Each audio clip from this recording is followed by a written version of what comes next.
Sarah Mitchell walked into the Naval Academy cafeteria with her tray balanced in one hand, her mind still processing the morning's grueling physical training session.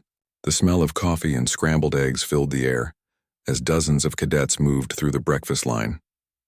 She had learned to keep her head down during meals, to blend into the background as much as possible. Being one of the few women in her class already made her stand out, and she preferred to avoid unnecessary attention. The cafeteria buzzed with the usual morning energy. Groups of cadets clustered at tables discussing everything from upcoming exams to weekend plans. Sarah found an empty spot near the window, away from the main crowd. She set down her tray and pulled out a training manual from her backpack, planning to review some material while she ate. The sunlight streaming through the windows felt warm on her face, a small comfort in what had been a challenging first month at the academy. She had barely taken her first bite when she noticed 4 male cadets walking in her direction. They were seniors, easily identifiable by their confident stride and the way other students moved aside to let them pass. Sarah had seen them around campus before. They had a reputation for being tough on the younger students, especially those they deemed unworthy of wearing the uniform. The tallest one, a broad-shouldered guy named Derek, seemed to be leading the group. His friends followed close behind, their eyes scanning the cafeteria like predators looking for prey. Sarah felt their attention settle on her table. She kept her eyes on her book, hoping they would simply walk past. But instead, the footsteps stopped right beside her. Derek leaned against the table, his shadow falling across her open manual. His 3 friends formed a semicircle around her seat, effectively boxing her in against the wall. Derek picked up her training manual without asking, flipping through the pages with exaggerated interest. His lips curled into a smirk as he read aloud from one of the chapters about advanced combat techniques. The cafeteria noise seemed to dim around them as other students began to notice the confrontation. Some turned away quickly, not wanting to get involved. Others watched with curious or concerned expressions, but nobody moved to intervene. Sarah remained calm, her hands resting on the table. She had faced situations like this before, though not quite in this setting. The academy was supposed to be different, a place where merit mattered more than anything else. But old prejudices died hard, and some people would always believe that certain roles were meant only for men. She could see it in their eyes, the assumption that she was weak, that she did not belong here, that she was taking up a spot that should have gone to someone else. One of Derek's friends, a stocky cadet with a crew cut, knocked her water bottle off the table. It clattered to the floor, water spilling across the tiles. Another cadet, lean and wearing a cocky grin, made a comment about women not being cut out for military life. The 4th member of the group laughed loudly, clearly enjoying the show. They were testing her, pushing to see how she would react, whether she would cry, yell, or try to run away. Sarah stood up slowly, her movements deliberate and controlled. She was shorter than all 4 of them, but she held herself with a quiet confidence that seemed to catch them off guard for a moment. She met Derek's eyes directly, her expression neutral. The training manual was still in his hands, and he waved it mockingly, asking if she really thought she could handle the advanced material. His voice was loud enough for nearby tables to hear, meant to humiliate her in front of everyone. The tension in the air was thick. Other cadets had stopped eating to watch. Some pulled out their phones, ready to record whatever was about to happen. The cafeteria staff behind the counter exchanged worried glances, but seemed unsure whether to call for help. Sarah could feel dozens of eyes on her, waiting to see if she would break under the pressure. This was a crucial moment, one that could define how she would be treated for the rest of her time at the academy. Derek stepped closer, invading her personal space. He asked her what she planned to do about the situation, his tone mocking and aggressive. His friends closed in tighter, their body language threatening. They clearly expected her to back down, to apologize, or to make some excuse to leave. The cafeteria felt smaller suddenly, the walls closer. Sarah's breakfast sat forgotten on the table behind her. Her backpack lay on the floor where one of the cadets had kicked it aside. What none of these 4 young men knew, what was not listed in any of the academy's public records, was Sarah Mitchell's background before she enrolled. The file was classified, accessible only to a handful of high-ranking officers. Before coming to the academy as what appeared to be a regular new cadet, Sarah had already served 8 years in the Navy. She had been part of an elite special operations unit, one of the few women ever to complete the notoriously brutal training program. She had operated in some of the most dangerous regions in the world, facing threats these cadets could not even imagine. She had seen combat in 3 different countries. She had completed over 40 successful missions. She had earned commendations that would never be displayed publicly. Her skills in hand-to-hand combat, tactical strategy, and crisis management were beyond what anyone at this academy possessed, including most of the instructors. She was here on a special assignment, her presence part of a new program designed to eventually integrate more women into combat roles. Her true background was kept secret to allow her to experience the academy like any other student, to understand the challenges faced by those trying to break into traditionally male-dominated fields. Sarah took a breath, her mind running through dozens of possible responses to this situation. She could walk away, report them to the administration, or handle this right here and now. The choice she made in the next few seconds would have consequences that rippled far beyond this morning's confrontation. Derek made his first mistake by reaching out to grab Sarah's shoulder, intending to push her back down into her seat. His hand never made contact. In a movement too fast for most observers to fully process, Sarah redirected his arm, using his own momentum against him. The technique was precise and efficient, requiring minimal force but maximum effect. Derek stumbled forward, his balance completely disrupted. His expression shifted from arrogance to confusion in an instant. Before any of the other 3 cadets could react, Sarah had already assessed each of them as potential threats. Her training kicked in automatically, her mind cataloging their positions, body language, and likely responses. The stocky one on her left was flat-footed, weight distributed poorly. The lean cadet to her right had his hands in his pockets, a tactical disadvantage. The 4th one, standing slightly behind the others, looked more nervous than aggressive. None of them had actual combat training beyond the basic academy curriculum. They were used to intimidation working, not to facing someone who knew how to fight. The lean cadet moved next, stepping forward with his chest puffed out, trying to use his size to intimidate. Sarah waited until he was within range, then executed a simple but effective defensive move. She struck his solar plexus with an open palm, not hard enough to cause serious injury but sufficient to knock the wind out of him. He doubled over, gasping, his face turning red as he struggled to breathe. The entire exchange had taken maybe 3 seconds. The stocky cadet finally pulled his hands up into what he probably thought was a fighting stance. He had clearly watched too many action movies and not enough actual training videos. Sarah almost felt sorry for him. He swung wide, a clumsy punch that telegraphed its path long before it arrived. She stepped inside his reach, redirected the punch past her shoulder, and used a basic joint lock to control his arm. With minimal pressure, she guided him down to one knee, his face contorted in surprise and discomfort. Derek had recovered his balance and was now staring at her with new eyes. The mockery was gone, replaced by something between shock and anger. He could not reconcile what he was seeing with his assumptions about who she was supposed to be. Around them, the cafeteria had gone completely silent. Every student was watching now. Phones were definitely recording. This moment would be talked about for months, possibly years. The 4th cadet, the nervous one, raised his hands in surrender and took several steps back. He wanted no part of whatever was happening. Sarah appreciated his intelligence. She released the stocky cadet, who scrambled away from her, cradling his arm. The lean one was still bent over, taking deep breaths, his earlier confidence completely shattered. None of them were seriously hurt, which had been Sarah's intention. She could have done much worse, but that was not the point of this encounter. Derek was the only one still standing his ground, though his body language had changed dramatically. He was no longer leaning forward aggressively, but had shifted into a defensive posture.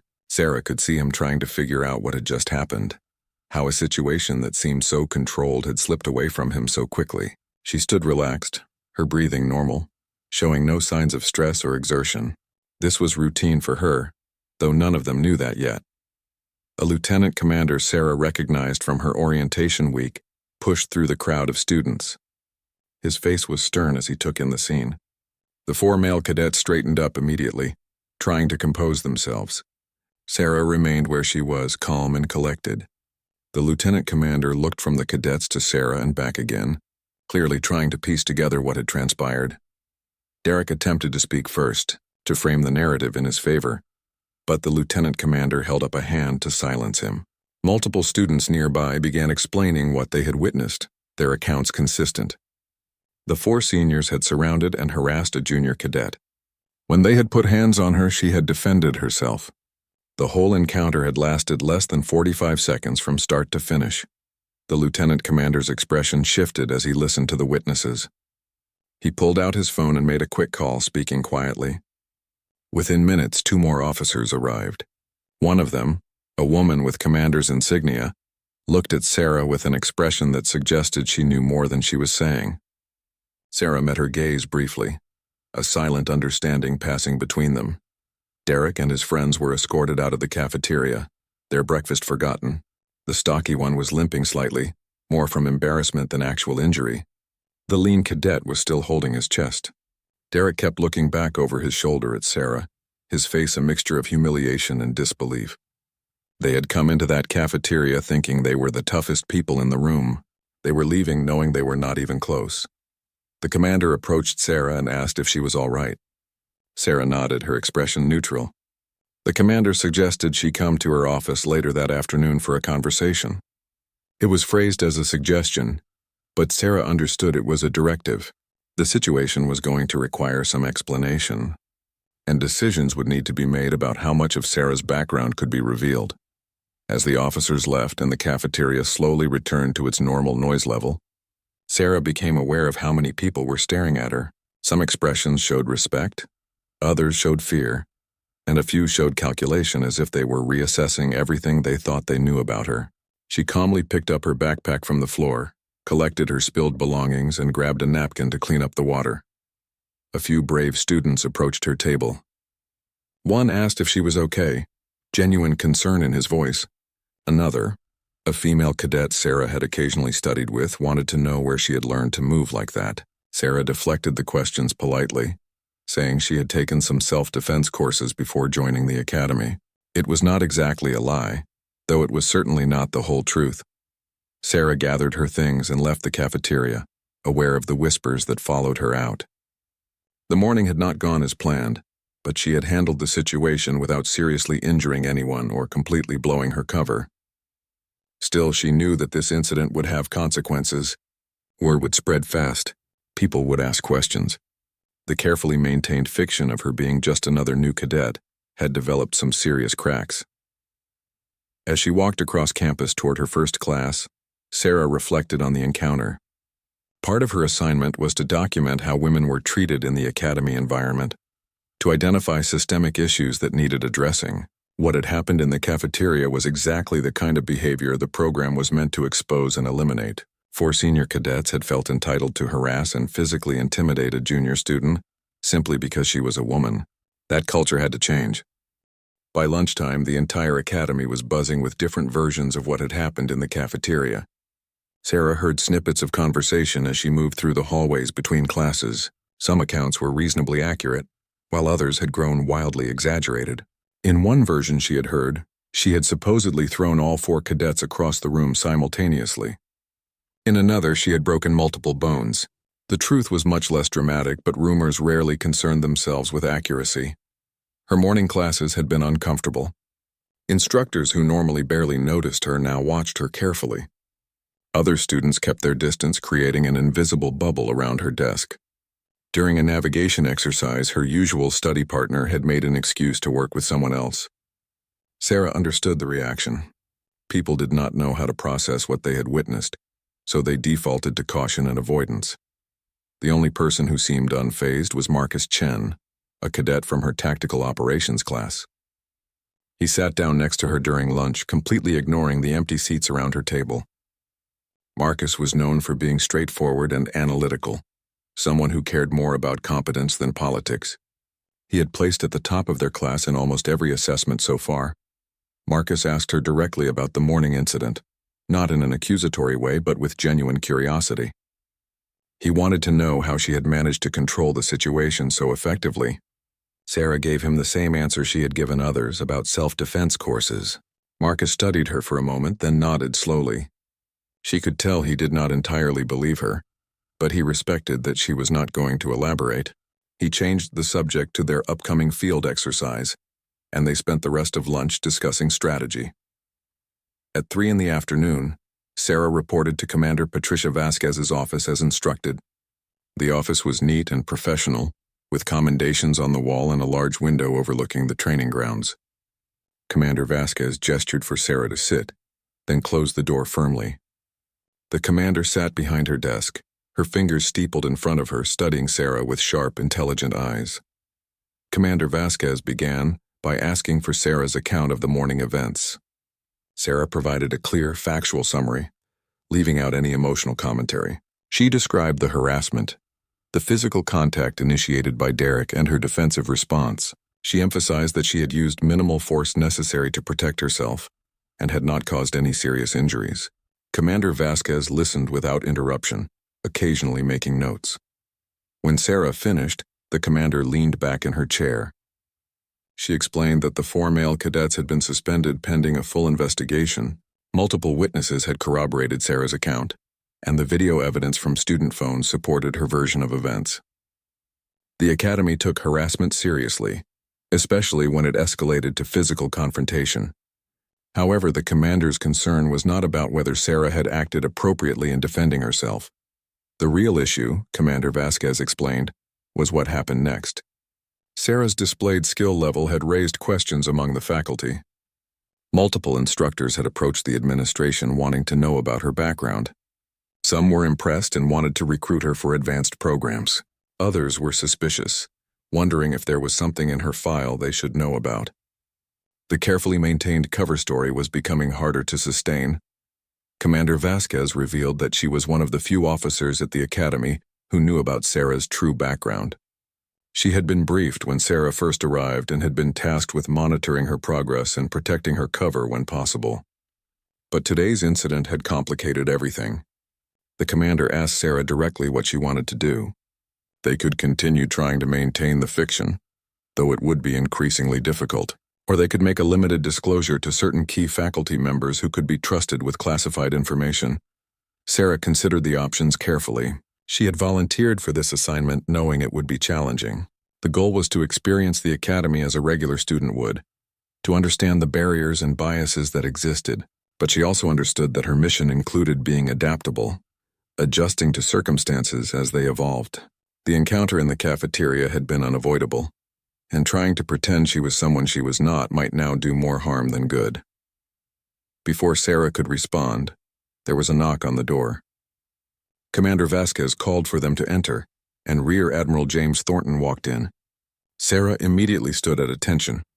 The Admiral was the second highest-ranking officer at the academy and had a reputation for being both brilliant and demanding. He told Sarah to sit, then pulled up a chair himself, forming a small triangle with her and the commander. Admiral Thornton cut straight to the point. He had reviewed the incident report and the video footage. He had also pulled Sarah's complete file, the classified one that detailed her actual service record. He asked her why she had not simply walked away from the confrontation, why she had chosen to engage physically. It was not an accusation, but a genuine question seeking to understand her decision-making process. Sarah explained that walking away would have sent a message to every other cadet watching. It would have reinforced the idea that women at the academy should accept harassment, that they should avoid conflict rather than stand their ground. She had defended herself not to show off her skills, but to demonstrate that harassment would not be tolerated, that physical intimidation was not a tool that worked against everyone. She had also been careful to use only minimal force, enough to stop the threat without causing lasting harm. The Admiral listened carefully, occasionally glancing at Commander Vasquez. When Sarah finished, he was quiet for a long moment. Then he began talking about the broader context of why Sarah was at the academy. The military was changing, slowly but necessarily. More roles were opening to women, including combat positions that had long been restricted. But changing policy was easier than changing culture. The academy needed to prepare for a future where gender was not a barrier to any position. Admiral Thornton explained that Sarah's presence was part of a pilot program approved at the highest levels of naval leadership. The goal was not just to have one woman succeed in a traditionally male environment, but to understand what systemic changes were needed to make that success replicable and sustainable. Her experience, both positive and negative, was valuable data, but the program also required flexibility. If circumstances changed, the approach needed to change with them. The Admiral proposed a middle path, Sarah's full background would remain classified, but select instructors would be informed that she had prior service experience and specialized training. This would explain her skill level without revealing the exact nature of her previous assignments. It would also allow her to participate more fully in advanced training without having to constantly hide her capabilities. The trade-off was that she would lose some of the anonymity she had been operating under. Sarah asked about the implications for the research aspect of her assignment. If people knew she had special training, would they treat her differently in ways that would contaminate the data they were trying to collect? Commander Vasquez addressed this concern, explaining that they had already collected valuable information about initial treatment and assumptions. Moving forward, they could study a different question, about how attitudes changed when people learned that a woman had already proven herself capable in the field. The conversation continued for another 30 minutes, discussing logistics, potential challenges, and boundaries around what could and could not be disclosed. Eventually, they reached an agreement. Sarah would continue as a student, but with the understanding that some faculty would know she was not a typical new cadet. She would still attend regular classes and follow the standard curriculum, but she might also be asked to assist with certain training exercises or provide insights based on her experience. The following week brought significant changes to Sarah's experience at the academy. News of the cafeteria incident had spread far beyond what anyone had anticipated. Students who had previously ignored her now either approached with respect or gave her an even wider berth. The 4 cadets involved in the harassment had been formally disciplined, each receiving a 2-week suspension and mandatory counseling. Derek had also lost his position as squad leader, a blow to his standing among the senior class. What surprised Sarah most was the reaction from other female cadets. Several approached her privately, sharing their own experiences of harassment or discrimination. Some thanked her for standing up to Derek and his friends, saying they wished they had the courage to do the same. Others asked if she would be willing to teach self-defense techniques. Sarah had to carefully navigate these requests, offering general encouragement while avoiding revealing too much about her actual skill level. Marcus Chen remained one of her few consistent friends during this transition period. He treated her the same as before, focused on academics and training rather than social drama.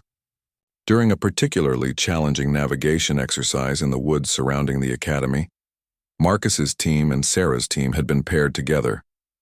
While others struggled with the terrain and compass readings, Sarah moved through the forest with practiced ease, occasionally offering subtle guidance that helped both teams complete the course ahead of schedule. The instructors who had been briefed on Sarah's background began incorporating her into certain training scenarios in new ways. During a combat tactics class, Lieutenant Hayes asked her to demonstrate proper defensive techniques. At first, Sarah was reluctant, not wanting to show off or make other students feel inadequate. But Lieutenant Hayes insisted, explaining that everyone would benefit from seeing techniques executed correctly.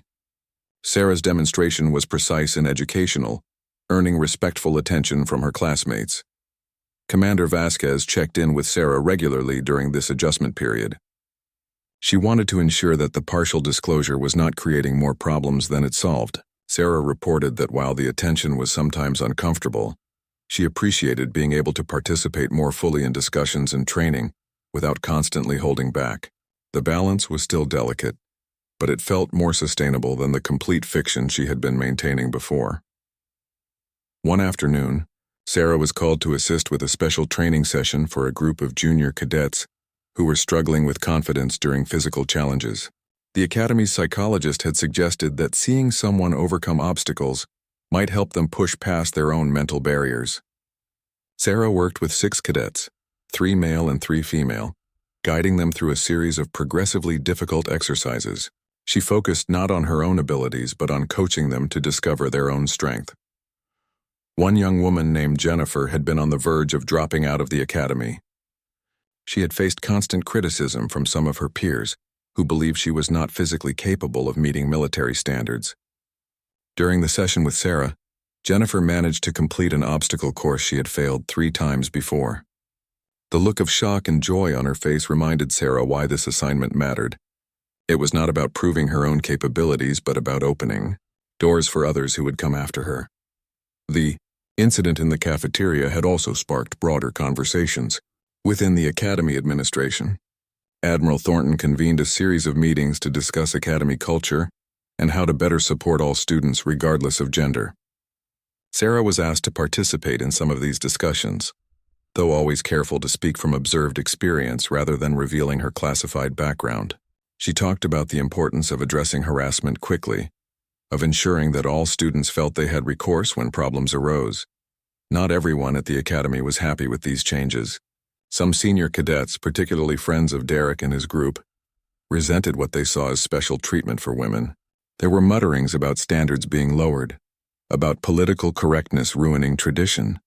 Sarah overheard these conversations but did not engage directly. She knew that changing deeply held beliefs took time, and that confrontation often hardened resistance rather than opening minds. Instead, Sarah focused on leading by example. During a particularly brutal endurance exercise that involved running 5 miles with full packs, followed by an obstacle course, Sarah finished in the top 10% of all participants. She did not make a show of it, simply completed the course and helped others who were struggling near the end. Action spoke louder than arguments, and consistently demonstrating competence was more effective than any speech about equality. Marcus approached her after that exercise, breathing hard but grinning. He mentioned that he had done some research after the cafeteria incident, trying to understand where she might have learned to fight like that. He had not found anything definitive, but he had noticed some interesting gaps in her official file. Marcus said he did not need to know her full story, but he wanted her to know that he respected whatever she had done before coming to the academy. Sarah appreciated his discretion and thanked him for his friendship. As the semester progressed, Sarah found herself in an unexpected role as an informal mentor to several younger students. They sought her advice on everything from dealing with difficult instructors to managing the physical demands of training. She tried to help without overstepping, remembering that her primary assignment was still to observe and document the academy experience. But completely refusing to help felt wrong, like hoarding knowledge that could benefit others. Commander Vasquez suggested that this mentoring role could be formalized.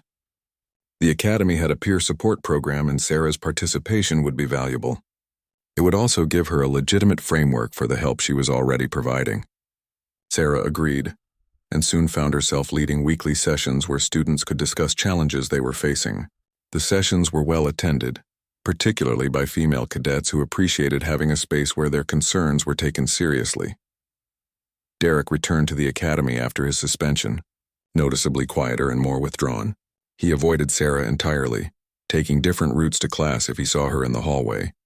His friends were similarly subdued. The message had been received. Harassment would have consequences, and assumptions about who was or was not capable of defending themselves could be dangerously wrong. Sarah felt no satisfaction in their discomfort, but hoped they had learned something valuable. One evening, Sarah received an encrypted message on her secure phone. It was from her former commanding officer, checking on her progress and well-being. She reported that the assignment was going well despite the complications. The partial disclosure of her background had actually enhanced her ability to effect positive change within the academy structure. She was making connections with both students and faculty that could prove valuable for the broader integration program. Her commanding officer responded that her work was being noticed at the highest levels. The data she was collecting and the relationships she was building were exactly what the program needed. He also warned her to remain vigilant. Not everyone in the military supported the changes that were coming, and there would be resistance. Sarah acknowledged the warning but felt confident in her ability to navigate whatever challenges arose. She had faced far more dangerous situations than academy politics. The academy's annual tactical competition was approaching, an event that pitted teams of cadets against each other in a series of challenging scenarios designed to test everything they had learned. The competition was taken very seriously, with winning teams earning recognition that could boost their future career prospects. Team selection was usually based on class ranking and instructor recommendations. Sarah had assumed she would be placed on a standard team with other cadets from her year. Instead, Commander Vasquez called her into the office with an unusual proposal. The academy wanted to create a special demonstration team that would showcase new tactical approaches and integration strategies. The team would include both male and female cadets from different class years, breaking with the traditional structure. Sarah would be one of the team leaders working alongside Marcus Chen, who had been selected for his strategic thinking abilities. The team would compete but also serve as a model for how diverse groups could work together effectively. Sarah understood immediately that this was about more than just a competition. It was a statement about the future direction of the academy and the military as a whole. If the team succeeded, it would demonstrate that gender-integrated units could perform at the highest levels. If they failed, it would fuel arguments against further integration. The pressure was considerable, but Sarah had operated under pressure her entire career. She accepted the assignment. The team included 8 cadets total. Besides Sarah and Marcus, there were 2 other women, Emily Rodriguez and Lisa Park, both talented students who had faced their own challenges with acceptance at the academy. The 4 male members were carefully selected for their skills and their open-minded attitudes. Jack Sullivan excelled at engineering and technical solutions. David Kim was a communications specialist with remarkable calm under stress. Andre Washington had medical training and could think quickly in crisis situations. The youngest member was Ryan Foster, a first-year cadet with exceptional physical abilities despite his inexperience. Their first team meeting was awkward. The cadets came from different social circles and had varying levels of experience working together. Some of the male cadets were clearly uncertain about how to interact with Sarah after hearing stories about the cafeteria incident. The female cadets seemed to be waiting to see if Sarah would assert authority or defer to the men on tactical decisions. Sarah let them settle into their seats before addressing the elephant in the room. She acknowledged that this team was unusual and that they were all probably wondering how it would work. Sarah made it clear that rank and gender did not matter inside their team. What mattered was competence, communication, and trust. Everyone had been selected because they brought valuable skills to the table. She expected everyone to contribute ideas, challenge assumptions, and support each other. Marcus added that their diversity was actually their advantage because they could approach problems from multiple angles. Training began immediately. The competition scenarios were kept secret, but the team knew they would face combat simulations, rescue operations, strategic planning challenges, and endurance tests. They started with basic team-building exercises, learning how each member moved and thought. Sarah observed carefully, identifying strengths and weaknesses. Emily was brilliant at spotting details others missed. Lisa could de-escalate tense situations with remarkable skill.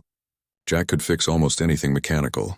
David kept everyone coordinated even in chaos. Andre's medical knowledge proved invaluable during a simulated casualty scenario where they had to stabilize and extract an injured person while under simulated enemy fire.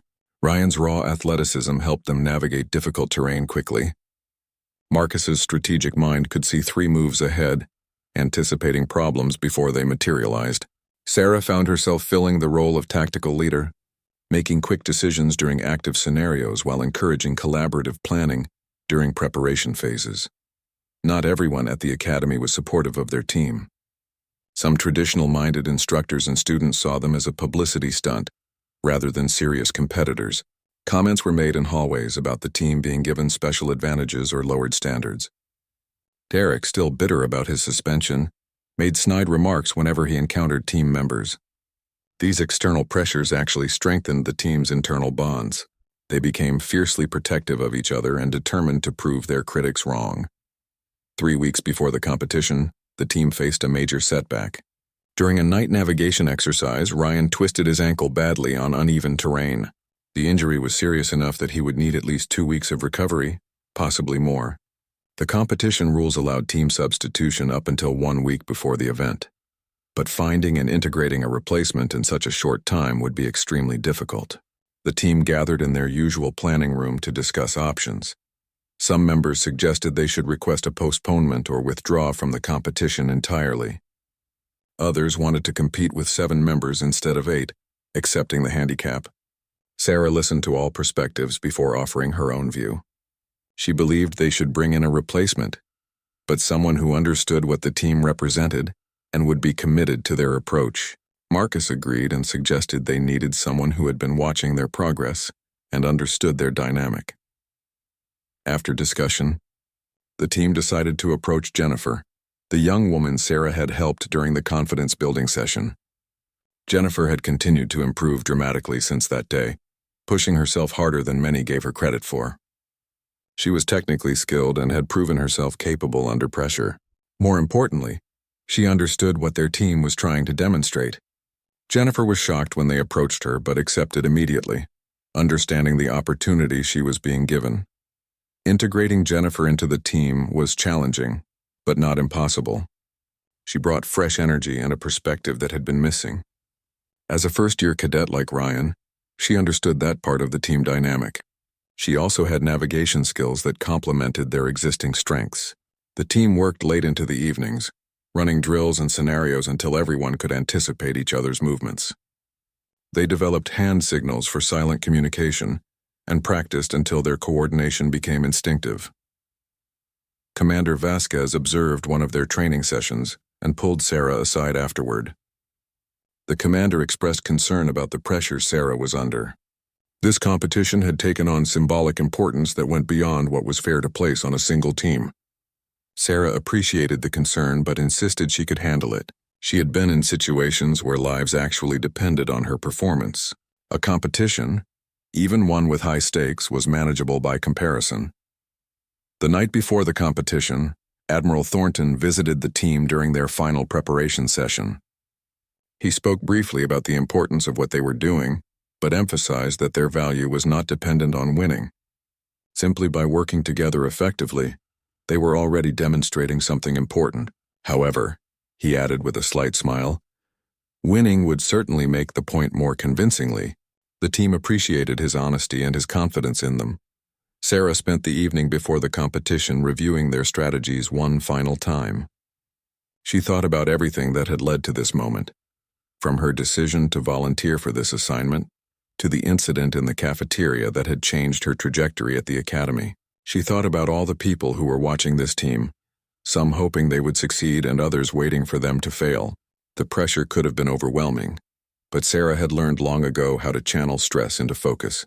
She sent a message to each team member emphasizing that tomorrow they would trust their training, support each other, and show everyone what was possible when talented people work together without letting prejudice or tradition limit them. Marcus responded first, followed quickly by the others. The messages were brief but confident. They were ready. Whatever challenges the competition threw at them, they would face as a unified team.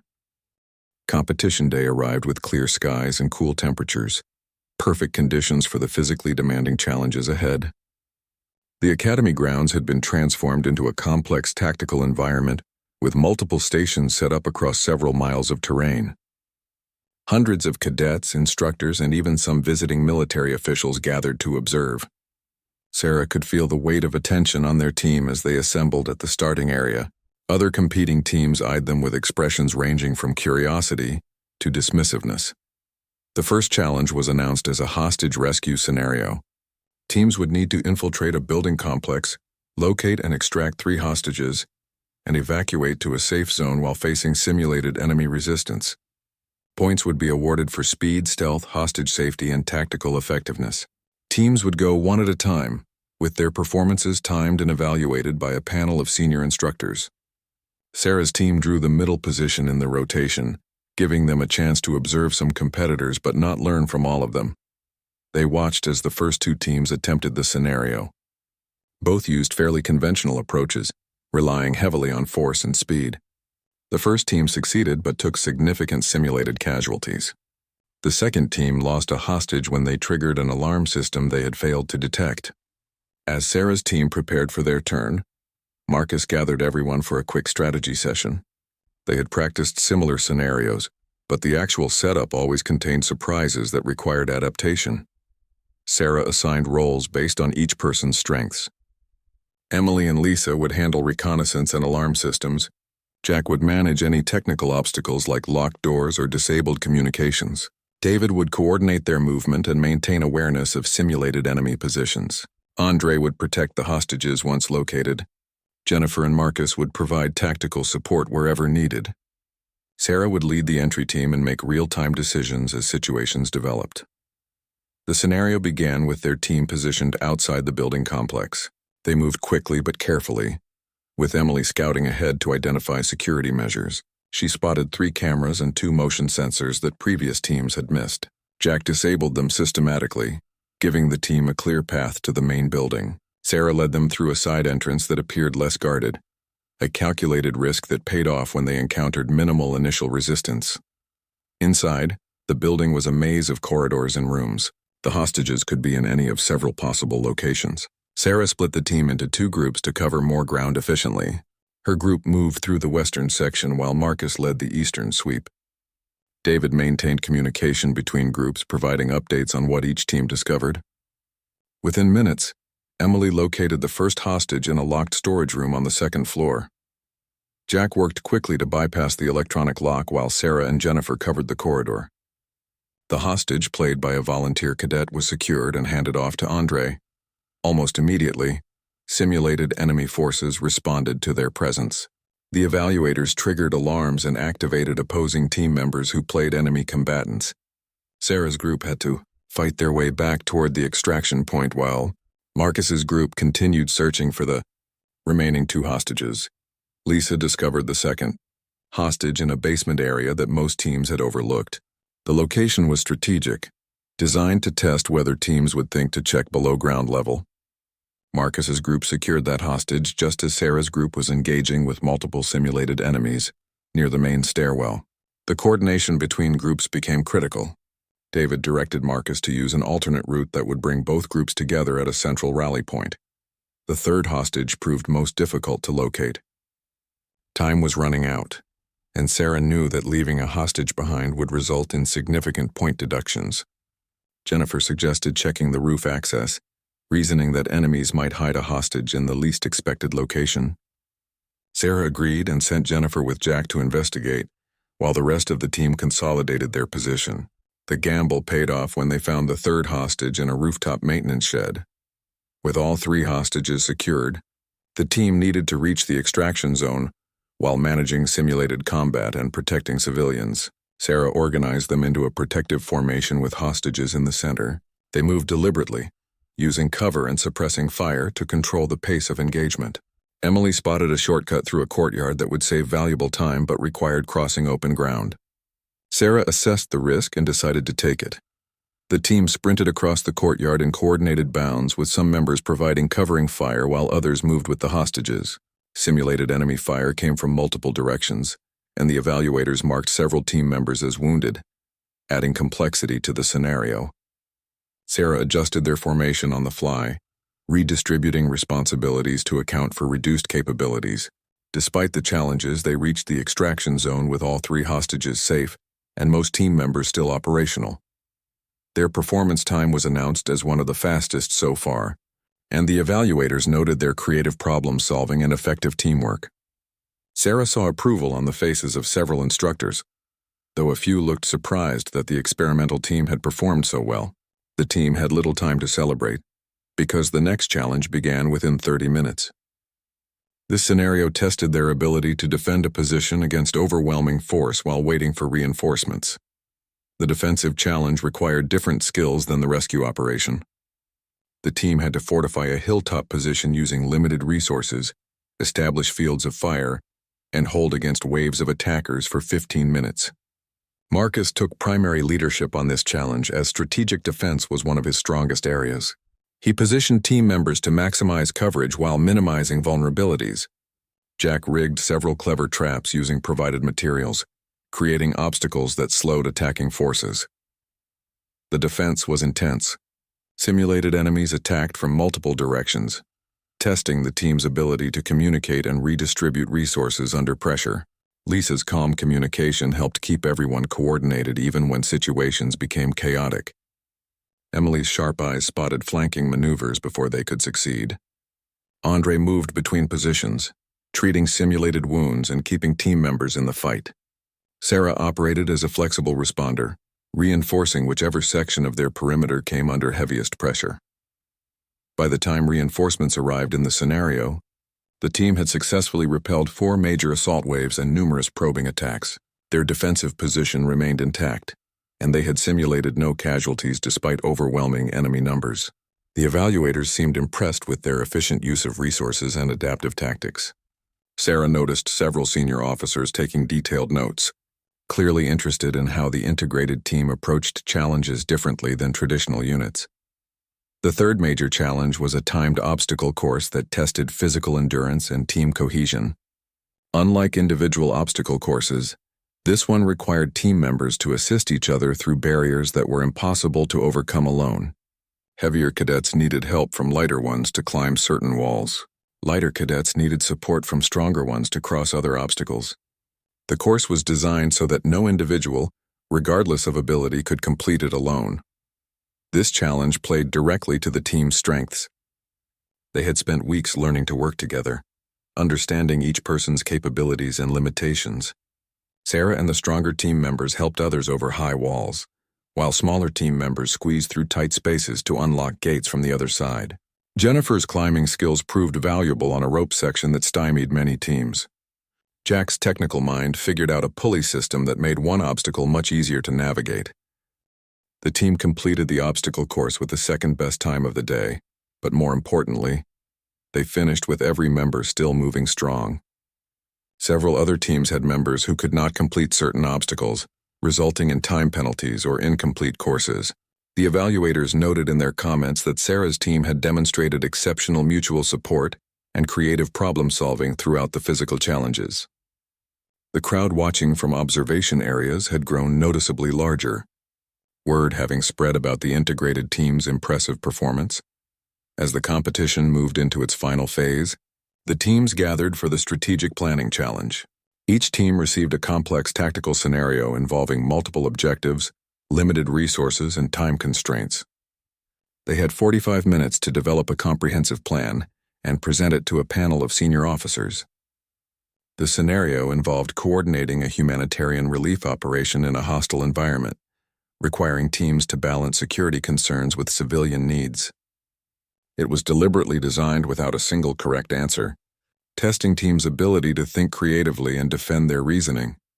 Sarah's team spread out their materials and immediately began analyzing the scenario. Marcus took the lead on mapping out the strategic overview, while others focused on specific aspects. Emily examined the intelligence reports for details others might miss. Lisa considered the human factors and potential civilian reactions. Jack assessed the technical and logistical requirements.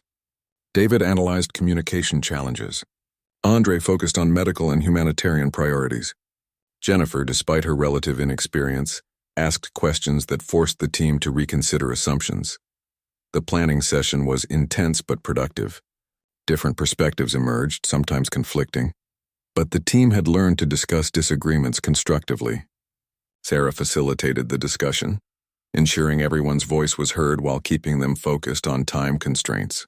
They developed a phased approach that prioritized civilian safety while maintaining security. Their plan included contingencies for various complications and detailed coordination between different elements of the operation. Marcus refined their presentation strategy to highlight their reasoning and address likely questions from evaluators. When presentation time came, the team stood before 5 senior officers, including Admiral Thornton. Marcus and Sarah co-presented the overall strategy, with other team members contributing details about their specific areas. The officers asked challenging questions, probing for weaknesses in the plan.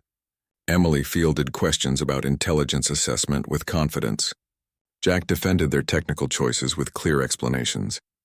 Lisa articulated their approach to civilian engagement persuasively.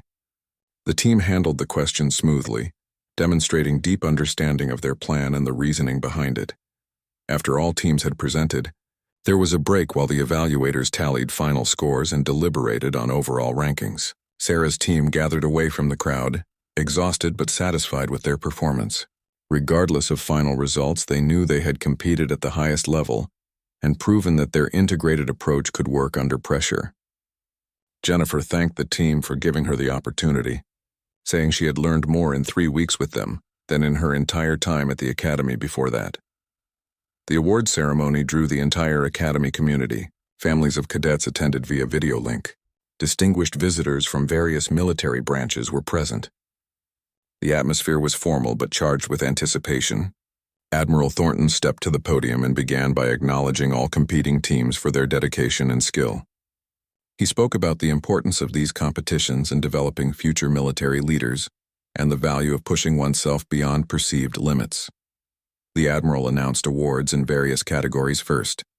Sarah's team won recognition for Best Defensive Strategy, Most Innovative Problem-Solving, and Exceptional Teamwork. Each category win brought applause and increased the tension around the overall championship. 3 teams remained in contention for the top honor based on cumulative points. Sarah's team was one of them, along with 2 traditional teams led by senior cadets with strong reputations.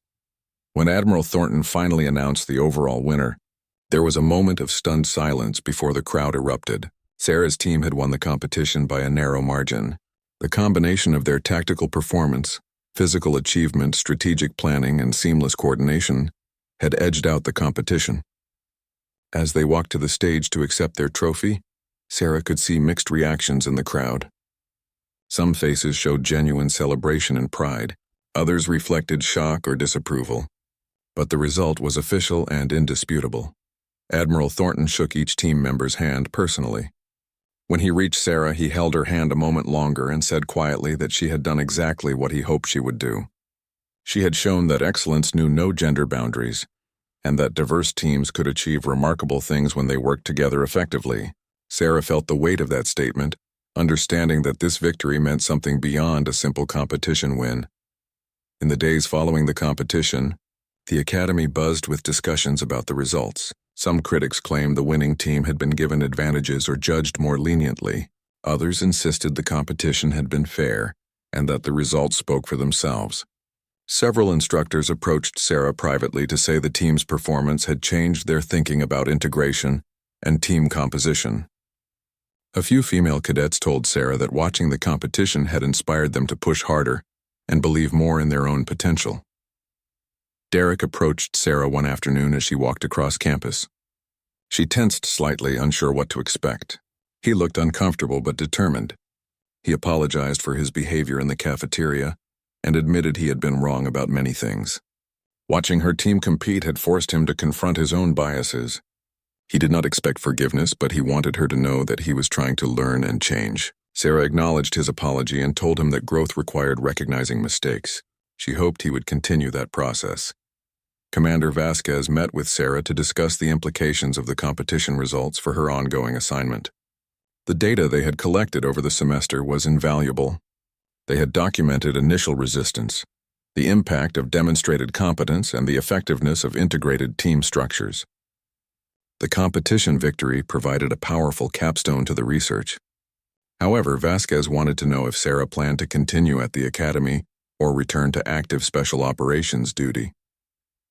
Sarah had been thinking about that question herself.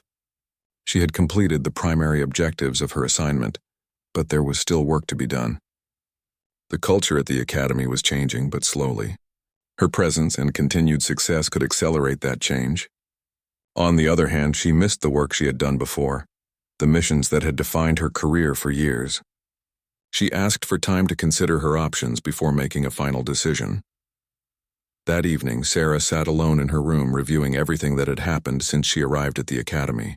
The confrontation in the cafeteria seemed like it had occurred months ago rather than weeks.